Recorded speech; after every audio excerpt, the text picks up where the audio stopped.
I remember in the days and weeks leading up to the birth of my first child, kind of panicking, thinking about the life that I wanted him to lead, to follow in my footsteps. I remember worrying, would he be like me or like his dad? Valedictorian or squeaking by? Would he be like his dad and maybe be an athlete and not like me? 3 months after his birth, Gunnar's pediatrician called to tell me he had tested positive for cystic fibrosis, a life-threatening and potentially shortening genetic disease. I distinctly remember those previous panics that I had just going away. I no longer cared about what his future GPA would be or what career he might choose, if he would become a jock like his dad or a valedictorian like his mom. My mission became to ensure that he would live to see college, no matter what he wanted to study, to make it into adulthood, to live as long as life on earth as possible. And while Gunnar and now his sister Gracie, who both have CF, are healthy today, receiving the best health care in what is truly the best healthcare system in the world, I haven't lost sight of that original mission that I set out on 13 years ago. Because I know overnight something may dramatically change. And what I've learned over those 13 years since being Gunnar's mom, yes, I'm a mom of a teenager now. I need lots of prayers. What I've learned has made a couple things very clear. One is that our lives are a mere millisecond in the history of the world. And sometimes while the days may drag on, our lives are very short, quick, and for some of us may end very abruptly. I've also understood acutely that a life cannot be measured. A well-lived life cannot be measured in the number of decades it spans. I believe it's what we are called to do here. The legacy we create, the change that we produce, that we will leave behind. That's really the difference between a life that is simply lived and a life that is well-lived. A difference between a life that is lived for self and a life that's lived for Him. And it's this life I hope to inspire my children to follow me in, one of purpose, one of missions. I know the missions I've been called to spread and to embark on in my life. First and foremost is to spread the love and the truth of who our Creator is and His Son, our Savior. Amen. My second mission in life is to ensure that my children, they understand their worth.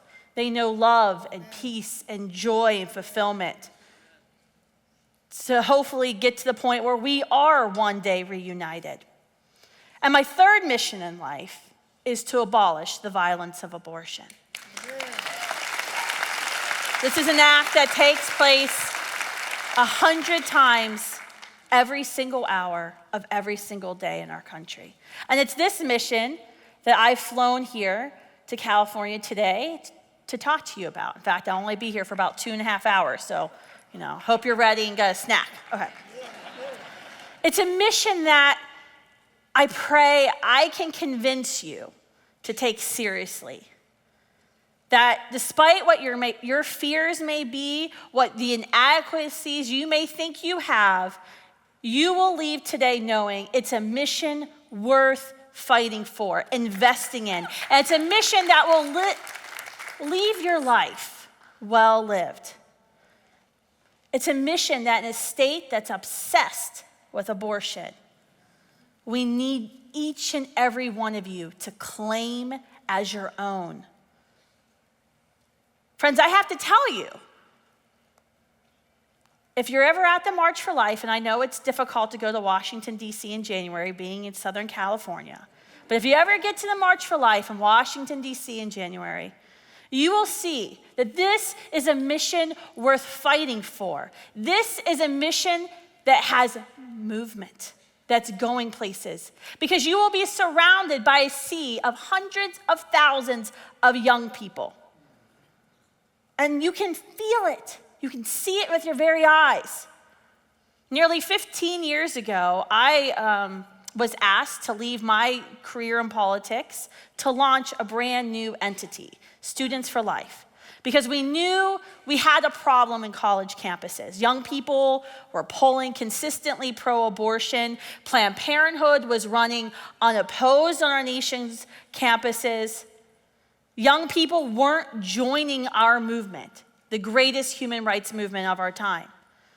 So 15 years ago, we went where others dared not to go before, right to campuses, right where the abortion industry is trapping young people for their predatory business practices. Because this is where we know we can save lives, where we can transform culture. Because we know we can pass all the laws we want today in Washington, D.C., or states across the country. If we lose them, if we lose our young people, everything we will fight for will be erased within 2 decades. And our mission was simple: go on the offensive and take the evangelical model of belong, believe, behave to capture young people, to convince them why this was a mission worth devoting their lives to. And I have to be honest, when we launched this mission, a lot of people, I don't think thought it was going to be possible. I got a lot of job offers in the first couple of years of Students for Life. But the good news that I've come to share with you today is that through the Holy Spirit, He has blessed this mission, and it's working. The writing is on the wall for the abortion industry in the United States. It really is. This is why they're obsessed with abortion in California. Abortion as a whole is on the decline. There's 50% fewer abortions today in America than at the peak in 1980. Americans' view of abortion continues to shift.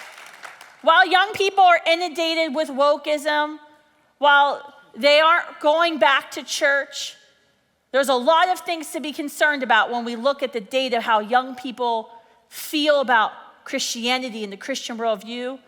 The one point of light you can take in from any poll you read is that they know abortion is wrong. They feel it. They've experienced it. The majority of our states now across the country have enacted legislation to protect lives, to protect mothers and fathers from the predatory abortion industry. More than 500 pro-life laws have been passed in the last 10 years in states across the country. And I would say the most indicative statistic that we are winning, because I realize I'm in California, you probably think I'm crazy. The most indicative statistic are these young people. They are. You can see them at the March for Life. You can see them on TV. For history tells us that when young people are on your side, when young people join your movement, you know victory is within your grasp. At Students for Life, I'm honored to say we're now serving over 1,300 groups in all 50 states. There are over 100 Students for Life groups right here in California. We've trained more than 130,000 young people in the past 15 years, have more than 100,000 supporters on campuses. It doesn't matter if you're in California or if you're in Alabama, we're changing minds. 10% of the young people we talk to on a daily basis change their minds about abortion. Online, 25% of them change their minds. That's huge. On campuses, we're changing cultures. On Christian campuses and secular campuses to ensure no woman ever again feels like she has to choose between the life of her child and her education. We're advancing tangible policy changes. And I have to tell you, sometimes Christian schools are the most difficult schools to do that in. Don't get me started, that's a whole nother speech. The narrative of our movement, how the mainstream media talks about us, is now changing because of these young people. It's changing. When Nancy Keenan, a former president of NARAL Pro-Choice America, left her post a few years back, she was interviewed why she was resigning. And her reason for resigning was she had come to Washington, D.C., experienced the March for Life, got to Union Station, and saw these young people, thought they were with her supporting the violence of abortion, and she was mortified to find out that Union Station had been taken over by young Christian kids. That's why she resigned. Because she said there's a stunning lack of youth leadership within the pro-abortion movement. So friends, the reason I've flown to California today is to tell you that 2022 can be our year. It can be our year to make history. We are closer than ever before to seeing the 2 Supreme Court decisions that 7 men handed down in 1973, Roe versus Wade and Doe versus Bolton. We are closer than ever before to seeing those decisions reversed and the decision of abortion sent back to each and every state capital.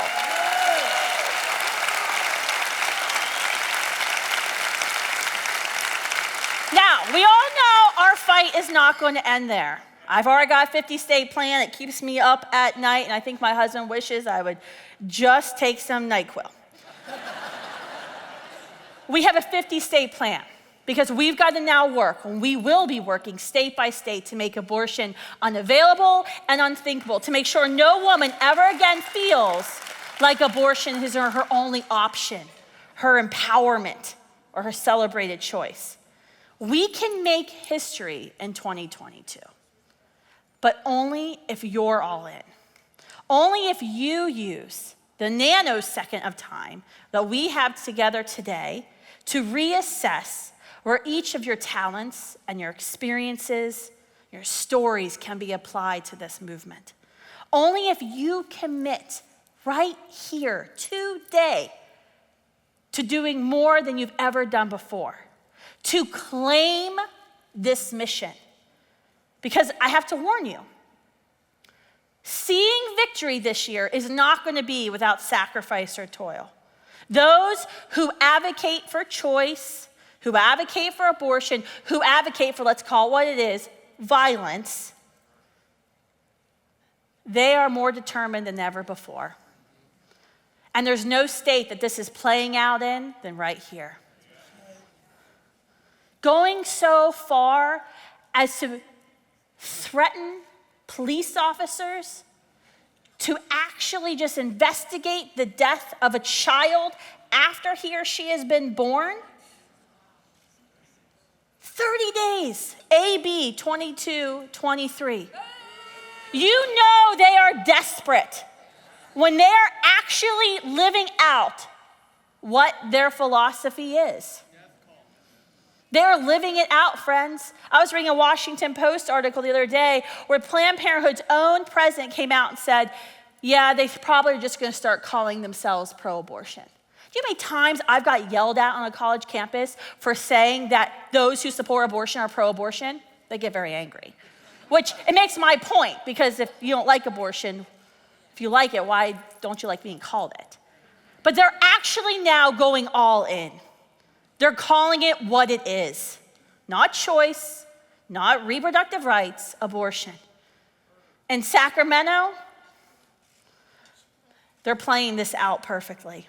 They're scared.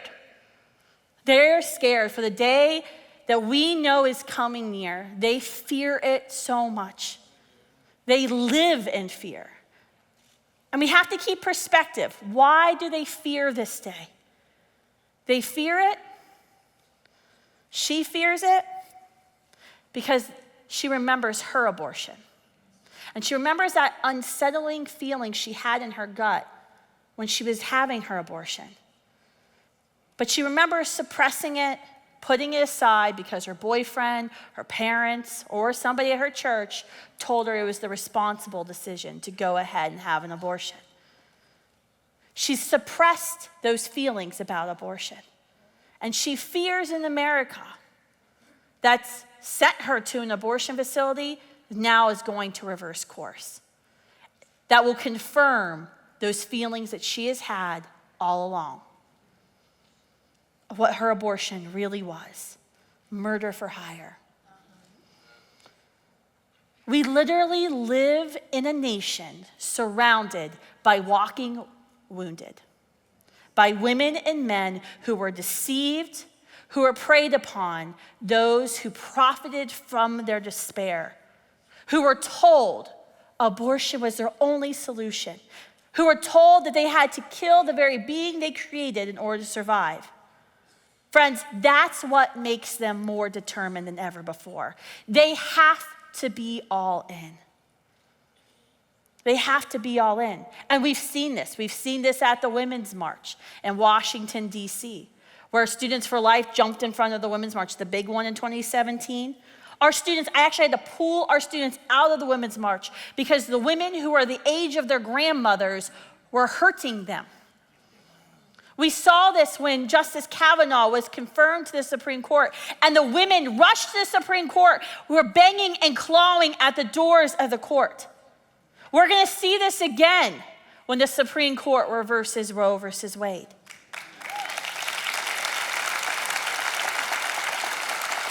For those who've been duped by the lies of Planned Parenthood and the abortion industry, they're preparing to do all that they can to stop this day.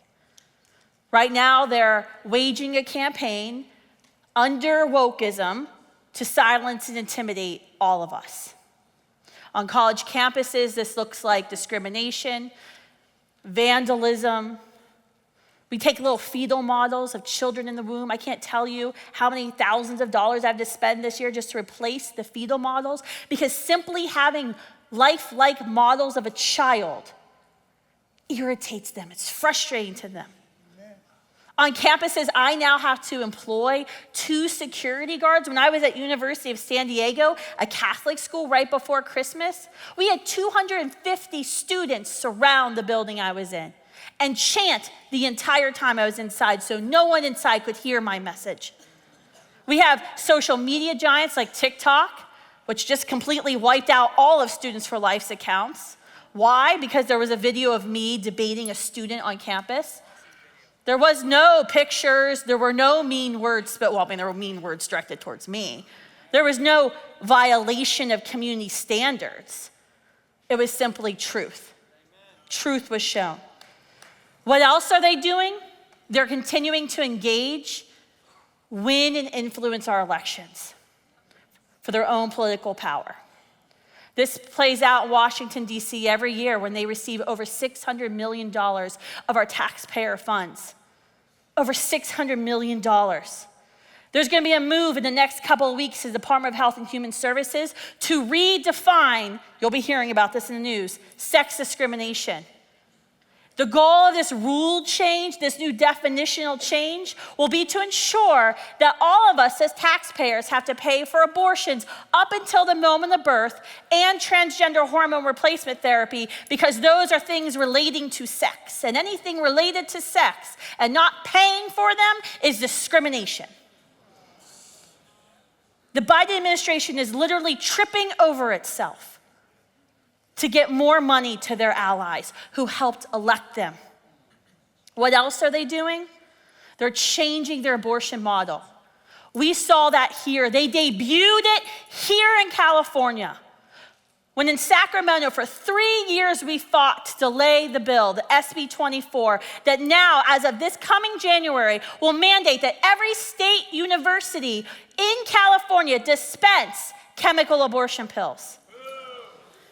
Young girls are going to be having abortions in the toilet bowls of all the state universities. And when she starts to hemorrhage to death, Planned Parenthood's not going to be anywhere to be found. This is now being exported to campuses across the country. I was just in Massachusetts last week, where a university in Massachusetts has decided they don't even need a law. They too will be like California. More than 50% of all abortions in our nation now are being committed with pills.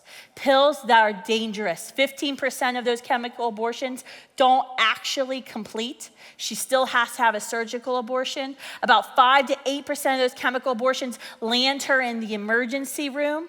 And if she's Rh negative, and her child's Rh positive or vice versa, she can be rendered infertile for the rest of her life. Because according now to the FDA, President Biden's FDA, she doesn't even have to be tested to ensure that she's pregnant. There's no test to ensure that she's not experiencing a life-threatening ectopic pregnancy when the child is lodged in the fallopian tube, and there's no test to confirm that she's not Rh negative. The same day that the Biden administration pulled the Johnson & Johnson COVID vaccine because one person died, the exact same day the FDA came out and said they were going to strip all common sense regulations just to protect women on chemical abortion. Why? Because the abortion industry is not about her. It's not about helping her. It's about ensuring as many people walk into their doors as possible to make the most money so they can continue building their political influence.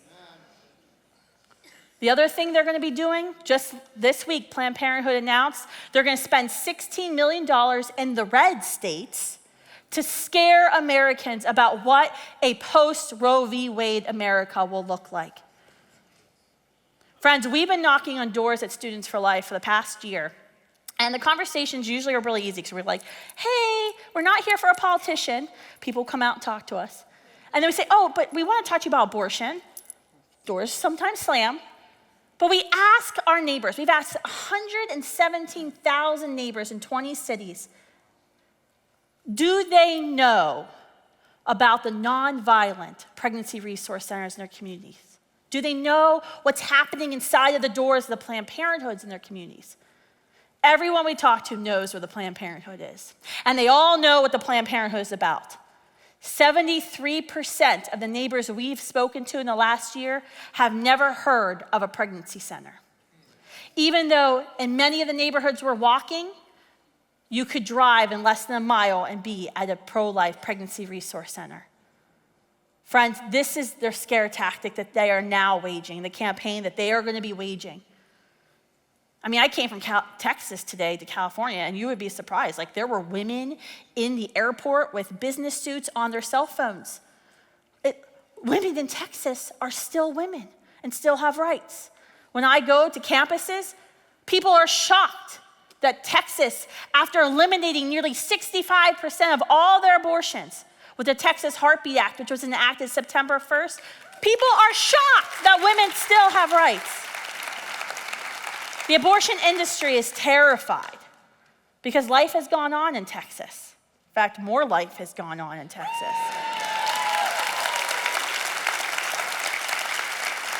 Friends, I didn't have to come here today to make a case why abortion's wrong. I left my abortion tools at home and my instruments and my fetal models at home. I'm sure TSA was very happy about that.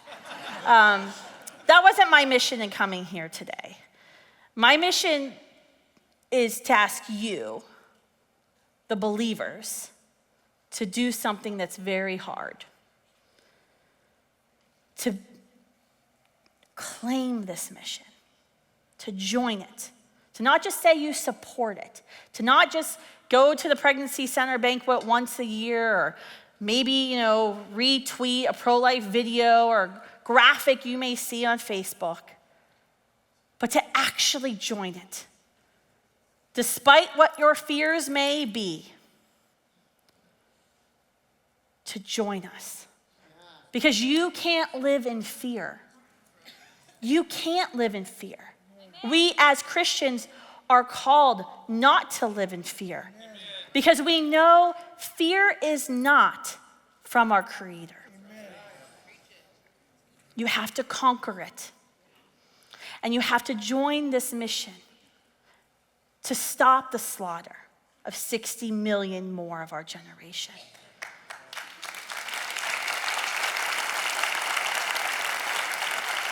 In California, you, the church, are the last lines of defense.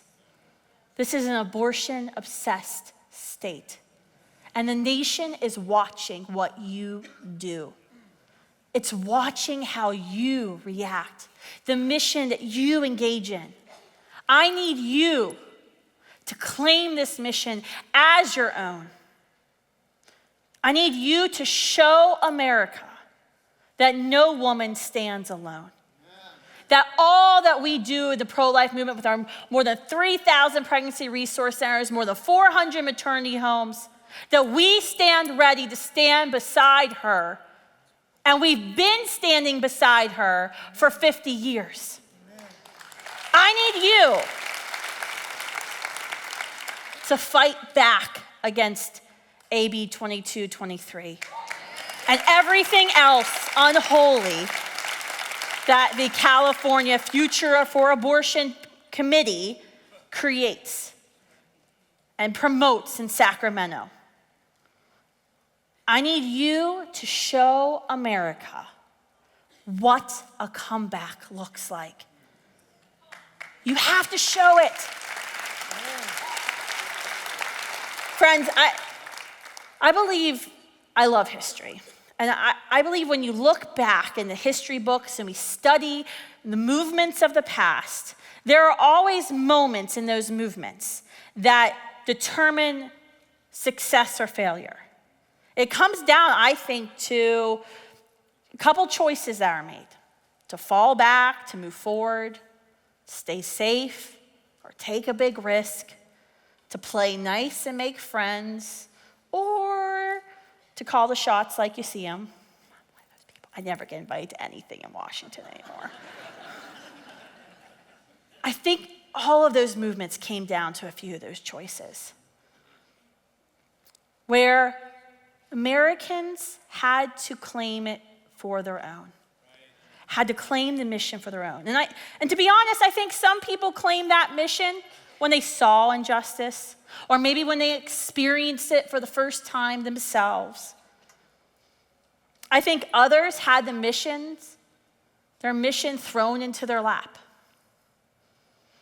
Something that they never wanted to do, but they knew they had no other choice to do. I think some of those missions that were claimed went far beyond what those who had claimed them thought they would have to do. I think a lot about the decision of Emmett Till's mother. Emmett Till was a young black man, a 13-year-old actually, who went down to Mississippi from Chicago to visit some family. Rumor is he either spoke to or whistled to a white woman, and he was murdered for that. His murderers were set off scot-free, and when they sent his body back to Chicago, Mother Till refused to close the casket at his funeral, despite everyone asking and begging her to, because he had been beaten, tortured, and left in a river for days. But I think back to that mission that Mother Till had. And her reasoning was, everyone needs to see what they did to my baby. And I think about that mission that she never would have ever wanted to embark on. And then Rosa Parks, who saw Emmett Till's face in a magazine, who then had to embark on her mission and decided that night on the bus she wasn't going to give up her seat. And I think about those missions of the students who said, we can do this. If Rosa Parks can do it and the little old lady can do it, we can sit at a lunch counter here in Greensboro. And then the students in the north, the white and black students who said, we'll risk arrest and we'll get on the buses and go to Jackson and Montgomery. All of these decisions, all of these missions that individuals claim, some missions that they never had asked for, never would have wanted, resulted in the final passage of the Civil Rights Act in 1964, 99 years after the end of slavery in our nation. Are you ready to claim your mission? Are you willing to claim your mission for life? I pray you are. Because at Students for Life and our whole pro-life generation, it cannot just be us fighting against the Goliath of the abortion industry. We're moving forward to create an America where abortion is no longer celebrated, accepted, tolerated, and legal. We're moving forward to make sure no woman stands alone. I hope you'll join me in making history. Thank you.